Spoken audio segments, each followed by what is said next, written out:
Your remote not working all the time? Or having to get closer to the vehicle so it'll work on your Dodge Challenger? Stop worrying. Let's change the battery first before calling a locksmith or even going to the dealership and see if that was the problem.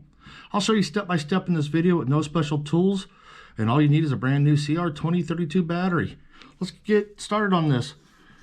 Emergency key release right here. We are going to spring loaded, pull it towards you, take your emergency blade, and when you pull out emergency blade, take that emergency blade and you'll notice there's a little indentation over here.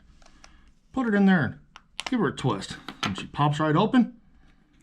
After you open it up, I like to push down on the remote to make sure it's seated properly for when we put it back together. Take your emergency blade and let's pop it under the battery. Old battery's out.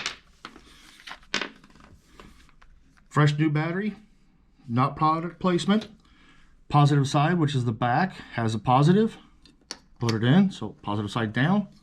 Snap the two halves back together, and if you do it right, it should go evenly around when you start snapping it.